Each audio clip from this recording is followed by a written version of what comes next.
நஹ்மதுல்லாஹில் அலீம் வனுஸல்லி அலா ரசூலில் கரீம் அம்மா பஅத்.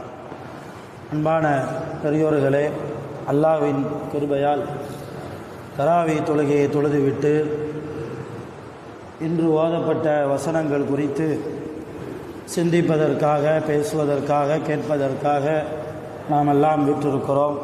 ரப்பு சுப்ஹானஹு வ தஆலா நாம் தொழுத தொழுகைகளை முழுமையாக, குறையில்லாமல், நிறைவாக கபூல் செய்வானாக. ஆமீன். அருமையானவர்களே, 9வது ஜுஸு இன்றைக்கு நாம் நிறைவு செய்திருக்கிறோம். அல்ஹம்துலில்லாஹ். 9வது ஜுஸுவில் இன்றைக்கு ஓதப்பட்ட ஒரு வசனம் அன்ஃபால் என்கிற சூறாவிலே இந்த வசனம் இடம்பெறுகிறது. இன்னமல் முஃமினூன் அல்லதீன இதா துக்கிரல்லாஹ் வஜிலத்து குலூபுஹும். மூமீன்கள் என்றால் யார் என்பதை அல்லாஹ் தொடர்ந்து அவர்களுடைய அடையாளங்களை அந்த சூறாவில் ஆரம்பத்தில் சொல்கிறார். நாமெல்லாம் மூமீன்கள் என்றால் லா இலாஹ இல்லல்லாஹ் முஹம்மது ரசூலுல்லாஹ் கலிமா சொல்லிட்டா மூமீன் ஆயிடுவோன்னு நினைக்கிறோம். ரொம்ப தவறு. கலிமா சொன்னால் முஸ்லீமாக மாறலாம், மூமினா ஆக முடியாது. மூமினா மாறுவதற்கு அல்லாஹ் சொல்கிறான், இன்னமல் மூமினூன், மூமின்கள் என்றால் அல்லதீன இதா துக்கிரல்லாஹ், அவர்களிடத்தில் அல்லாஹ் என்று கூறப்படுமையானால் வஜிலத்து குலூபுஹும், அல்லாஹ்வுடைய பேரை கேட்டாலே அவர்களுடைய உள்ளங்கள் நடுநடுங்கி போகும். இப்போ மூமின்களுக்கு இலக்கணமாக, அடையாளமாக அல்லாஹ் சொல்ல வருவது, அல்லாஹ்வுடைய பெயரை கேட்டால் என்ன ஆகணும்? உள்ளங்கள் நடுங்கணும். ஒரு நாளைக்கு எத்தனையோ முறையா அல்லாஹ் அல்லான்னு கேட்குறோம், உள்ளங்கள் நடுங்குதா? யோசிக்கணும். நமக்கு மட்டுமே பேசுகிறோம், அங்கே பெண்களும் இருக்கிறாங்க, பெண்களும் யோசிக்கணும். நிறைய அல்லாஹு அக்பர் அல்லாஹு அக்பர் ஒரு நாளைக்கு பாங்கின் மூலமாகவாவது அல்லாஹ்வுடைய பெயரை நாம் கேட்கிறோம் இல்லையா? குர்ஆன் ஓதுவதின் மூலமாக அல்லாஹ்வினுடைய வார்த்தைகளை நாம் வாசிக்கிறோம். திக்ர் செய்வதின் மூலமாக அல்லாஹ்வுடைய பெயர்களை, இஸ்முகளை நாம் நம்முடைய நாவிலே உச்சரிக்கிறோம். பயான்களின் மூலமாக அல்லாஹ்வுடைய பெயர்களை கேட்கிறோம். கேட்கிற போதெல்லாம் நம்முடைய உள்ளங்கள் நடுங்குகிறதா இல்லையா? நடுங்கவில்லை என்றால் இன்னும் நாம மூமினாக ஆகல. நான் உள்பட எவ்வளவு பெரிய ஆலிம் சாவா இருந்தாலும் அல்லாஹ்வுடைய பெயரை கேட்கிற போது வஜிலத்து குலூபுகும் என்கிறார். வஜிலத் என்றால் நடுங்கி போகும், பயத்தால் உள்ளங்கள் நடுங்கிவிடும் என்று அர்த்தம். இப்போ அல்லாஹ்வுடைய சிந்தனையே இல்லையே. ஒரு சஹாபி ரசூலுல்லாஹ் சொன்னாங்க, சஹாபாக்கள் நிறைந்த கூட்டம், அந்த கூட்டத்தில் சஹாபாக்களை பார்த்து ரசூலுல்லாஹ் சொன்னாங்க, இப்போ ஒரு சஹாபி வருவார், அவர் சொவனவாசின்னாங்க ரசூலுல்லாஹ். இப்போ கூட்டத்தில் இருந்த செய்தனா அலி ரலியல்லாஹ் அவங்க இதை ரசூலுல்லாஹ் அறிவிக்கும் போது ரசூலுல்லாஹ் பக்கத்தில் தான், அந்த கூட்டத்தில் தான் இருந்தாங்க. எல்லாரும் இப்போ வர்றவர் சுவனவாசின்னு ரசூலுல்லாஹ் சொல்றாங்களே, அப்ப யாரு வர்றது, வரப்போவது யாரு அப்படிங்கிறத ஆர்வத்தோடு பார்த்துக்கிட்டே இருக்கிறாங்க. வெளியே யாருக்குமே தெரியாம அலி ரலியல்லாஹ் ஒரு வேலை பண்ணாங்க. நைஸா வெளியே போய் ஃப்ரெஷ்ஷா உள்ள வர்ற மாதிரி வந்தாங்க. யாரு? அலி ரலியல்லாஹ். அவங்க அந்த சபையில தான் இருந்தாங்க. நம்ம உள்ள வந்தா அப்ப நம்ம சுவனவாசியா ஆயிடலாம் இல்லையா அப்படிங்கிற ஒரு ஆசையில நைஸா யாருக்கும் தெரியாத மாதிரி வெளியே போயிட்டு அப்படி உள்ள வந்தாங்க. ரசூலுல்லாஹ் சொன்னாங்க, அலி உங்களை நான் சொல்லலைன்ட்டாங்க. நீங்க ஏற்கனவே அந்த கூட்டத்தில் தான் இருக்கீங்கன்னு சொன்னாங்க ரசூலுல்லாஹ். நீங்க ஏன் குடும்பம், நம்ம ஒன்னா அங்க இருப்போம், அது வேற விஷயம். இங்க இருந்த ஆளு நைஸா போயிட்டு அப்படி உள்ள வாரீங்க, யாரை ஏமாத்துறதுக்கு? படம் காமிக்காதீங்க, உங்களை சொல்லலைன்ட்டாங்க ரசூலுல்லாஹ்.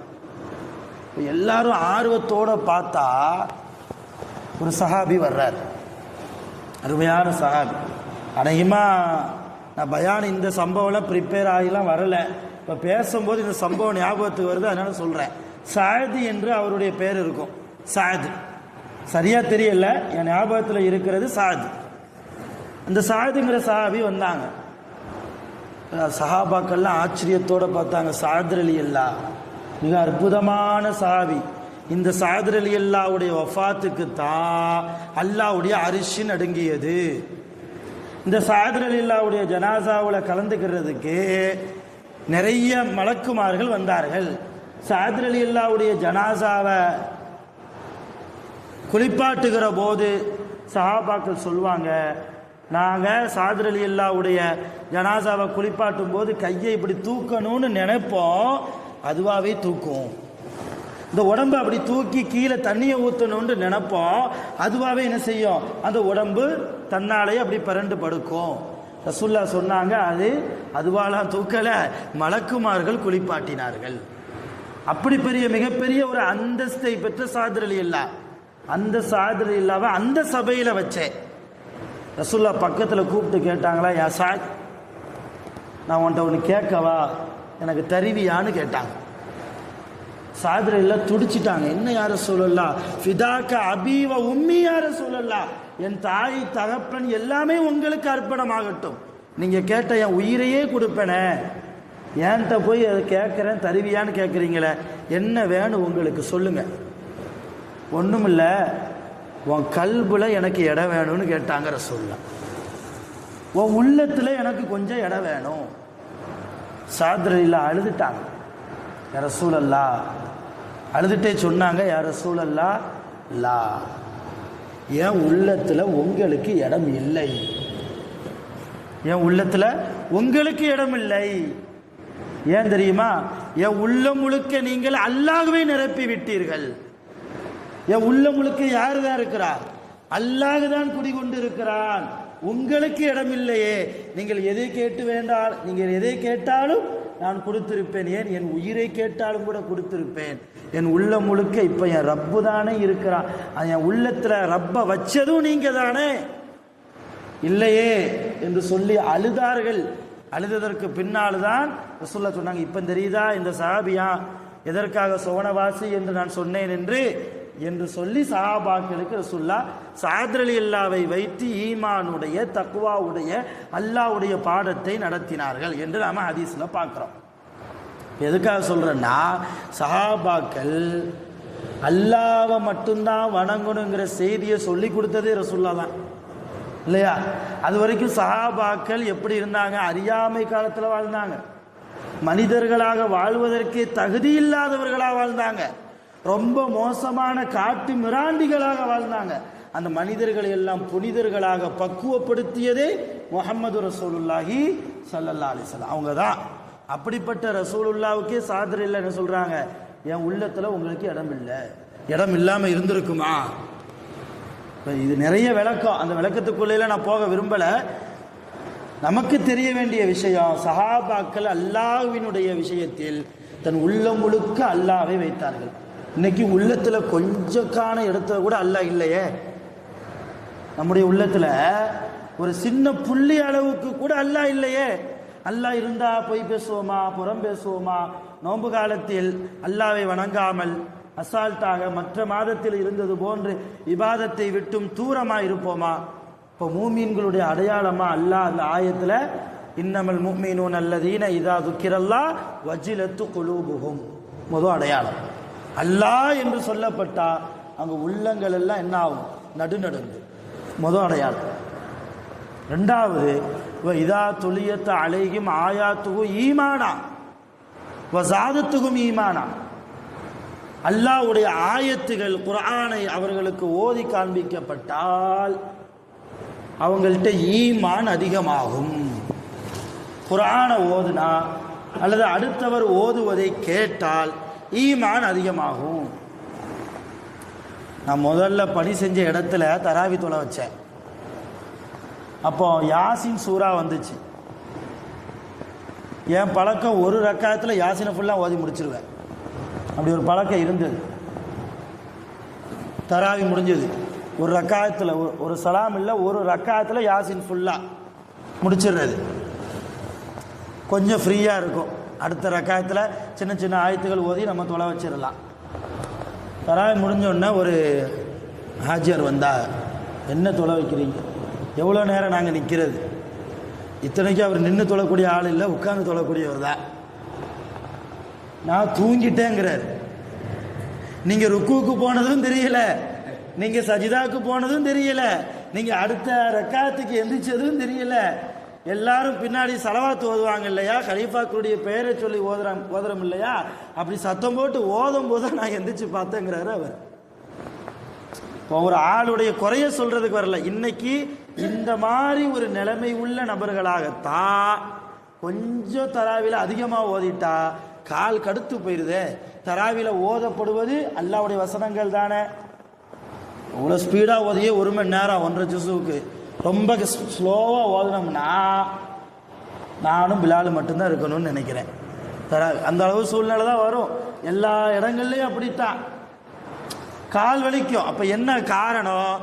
அல்லாஹ்வுடைய ஆயத்துக்களை கேட்பதில் ஆர்வம் குறைவு.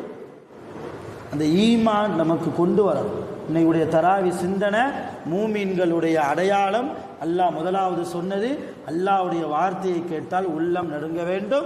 2வது குர்ஆன் ஓதுகிற போதோ அல்லது பிறர் ஓதுவதை நாம் கேட்கிற போதோ நம்மிடத்தில் இருக்கக்கூடிய ஈமான் அதிகப்படுத்த வேண்டும். தொடர்ந்து அல்லாஹ் மூமினுடைய அடையாளமாக அந்த வசனங்களில் 3வது வசனம் 4வது வசனத்தில் சொல்கிறான். அவங்க தொழுவாங்க, ஈமான் நல்ல முறையில் ஜக்காத்து கொடுப்பாங்க, தான தர்மம் கொடுப்பாங்க, அவங்க தான் சத்தியவான்கள், அவங்களுக்கு மகஃபிரத்து உண்டு, நாளை கியாமத்தில் அந்த அப்படிப்பட்ட மூமின்களுக்கு மகத்தான கண்ணியமான கூலி சுவனம் உண்டு என்றெல்லாம் சொல்லி மூமின்களை பற்றி அல்லாஹ் அந்த சூறாவில் சொல்றான். ஆக அருமையான பெருமக்களே, நாம் முஸ்லீமாக இருந்து மரணிச்சிடக்கூடாது. முஸ்லீமா இருக்கும், ஆல்ரெடி மூமினாக இருக்கிற நிலைமையில் மரணிக்கணும். தக்வாவுடைய சிந்தனை, தக்வா உள்ள உணர்வோடு முத்தகீன்களாக இருக்கிற நிலைமையில் நாம் நம்முடைய உயிரை அல்லாஹ்விடத்தில் போய் ஒப்படைக்கணும். அல்லாஹ் நம் அனைவர்களுக்கும் அருள் புரிவானாக. நம் எல்லாருடைய பாவங்களையும் அல்லாஹ் முழுமையாக மன்னித்தருள் புரிவானாக. நீண்ட ஆயுள்கள் கொடுக்கப்பட்டு உடல் ஆஃபியத்தோடு ஆரோக்கியத்தோடு அல்லாஹ்வை நின்று வணங்கக்கூடிய பல ரமலான்களை சந்திக்கக்கூடிய பாக்கியத்தை வல்ல ரஹ்மான் நம் அனைவர்களுக்கும் நிரப்பமாக தந்து அருள் புரிவானாக. வஆகிரு தஅவானா அனில் ஹம்துலில்லாஹி ரப்பில் ஆலமீன். சுப்ஹானல்லாஹி பிஹம்திஹி சுப்ஹானக்கல்லாஹும்ம வ பிஹம்திஹி அஷ்ஹது அன் லா இலாஹா இல்லா அன்த அஸ்தக்ஃபிருக வ அத்தூபு இலைக். ஆமீன். சுப்ஹான ரப்பிக்கல் அஸீஸி வ ஸலாமுன் அலல் முர்ஸலீன் வல்ஹம்துலில்லாஹி ரப்பில் ஆலமீன்.